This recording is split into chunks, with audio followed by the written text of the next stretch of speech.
Hi, my name's Adora Svitak. At the age of 7, I published my first book, Flying Fingers, Master the Tools of Learning Through the Joy of Writing.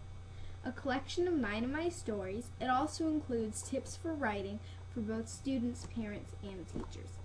My latest book, which I co-author with my older sister Adriana, is called Dancing Fingers. It's selected poems from 2 sisters with writing inspirations, and it's aptly named. It includes both of our poems, plus tips for writing. In my books, I always try to talk about writing and how to do it well. So it was no surprise that I started out teaching. Around the age of 6 or 7, I began speaking at local schools and appearing on television to share my love of reading and writing with other kids. Now I've expanded. I use new distance learning like video conferencing and webcasting to spread my message across the world to teachers, parents, students, and professionals and educators from all levels. Video conferencing and other methods of distance learning have allowed me to gain a wider audience. I would like to share with you some of my latest programs which I offer through distance learning.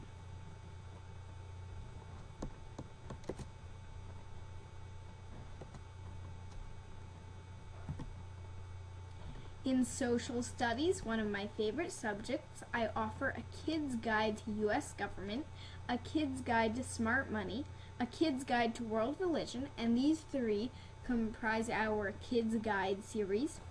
Women's suffrage, child labor, and Chinese American history. The latter 3, suffrage, labor, and Chinese American history, are part of the Right to Learn series.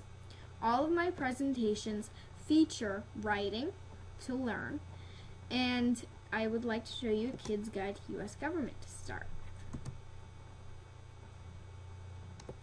with. So I talk about U.S. government in the context of a house. And I say to kids, would you like to live in a house like this that's kind of broken and run down? Everybody says no. Well, then you need to create a plan. As an architect of a house, you would, or get an architect to create a plan for you so that you can build your building well, so it won't fall over like that. Before you start constructing a building, an architect must create a document that outlines the structure of your building. I define words that students may be unfamiliar with. Today we're going to learn about the architects who shaped our government and the documents they created. But first, let's explore how this nation came to be. The story starts on the eastern coast of America in the late 1700s. Although most of the people who lived in these coastal colonies had been born on American soil, they were ruled by a faraway British king. The British system of government was a monarchy.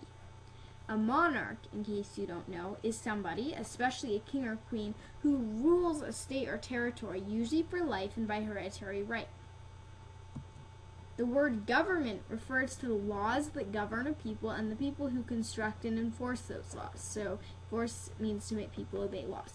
I use clip art to help students understand. So, images like handcuffs, a police officer, a police car to show that laws like drinking while driving is illegal are enforced by people like police officers. So I talk a little bit about example of laws and the people who enforce them. In the 1700s, British citizens did not have a lot of say in their government. For example, they did not get to decide who their ruler was. American colonists had even less power to decide their own fate, but they still had to pay taxes. Again, using visuals, including one that moves, and images of money, then I convey this. In 1775, American colonists led by George Washington rebelled against the British. People like Thomas Paine wrote important works that helped raise awareness about the American cause. I talk about some important figures in the Revolution, share these with students. I might ask if they've already heard of these people. And so this presentation, I use a variety of different multimedia, from text to PowerPoint, an active board, and many images to share my learning of this with students. Writing. Acing your state writing assessments beyond fictional narrative, acing your state writing assessments and beyond writing from prompts, acing your state writing assessments and beyond personal narrative. So I have fictional narrative, writing and promise, and personal narrative under the assessments umbrella. I also have a series called Flying Fingers, Editing and Revision, and you guessed correctly, that was inspired by my first book, Flying Fingers. So in Flying Fingers, I do talk about some editing and revision, how to write good stories, and I wanted to bring the things that I shared in my book to the screen in a presentation. And so I share with students about how to edit and revise, how to look at their work, also creating characters, setting, elements of stories, etc. And I think this is a really valuable presentation, especially for when students are starting to learn about story writing. And the ACE in your state writing assessments, as you may have noticed, is about tests. However, I try to make it fun. I don't want it to be just dry test prep. So in these ACE in your state writing assessments, that I am really catching the kids' interests, and I hope that you notice the and beyond. It's not just about the skills for the test, it's skills for life. To show you what I mean by this, I am going to move into personal narrative 1. So personal narrative is actually a several part piece. I talk about how a narrative is a story. So I definitely give definitions for things. I bring it down to the basic definition. A narrative is a story. The Lord of the Rings, for example, is a narrative. So is your favorite cartoon. Stories from your own life are narratives too. A story from your own life is called a personal narrative. So I would ask students, have they read a narrative within the week, which they probably have. And I ask them if anything has happened to them this week that they could turn into a story of their own life. So we brainstorm, we share some things that have happened to us over the week, and that helps us choose a good personal narrative. What kinds of stories do you like? Stories are more exciting when they are suspenseful, when you're not sure how they are going to turn out. So I talk about the things that make a basic narrative, a basic story exciting, and how they can apply that to their own life. For instance, can you remember a time in your own life when you were not sure how things were going to turn out? So I apply the strategies that we know are successful in fiction story writing and apply that to personal narrative.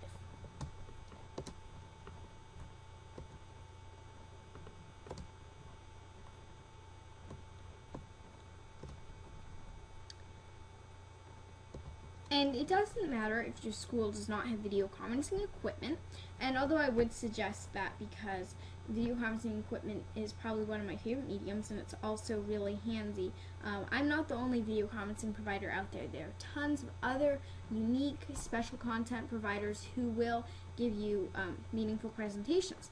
But I do also speak through webinars, recorded video, video conferencing, and any other mediums you can come up with.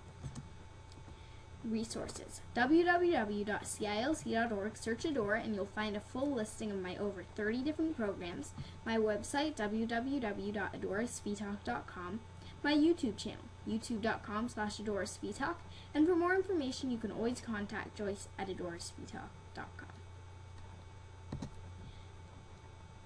You may be wondering what I'm talking about when I say CILC. Well, CILC is the Center for Interactive Learning and Collaboration, and if you type in Adora, press search, then here you go, full listing of my programs, and I have over 30 of these. So when you click on one of these, so for instance, 11-year-old teacher and student shares insights.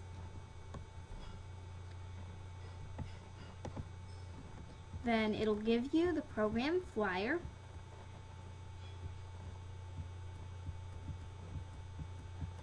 which includes format, objectives, standards, and many, many different pieces of information about that one. So this one is actually a professional development. Now, if I were searching, oops,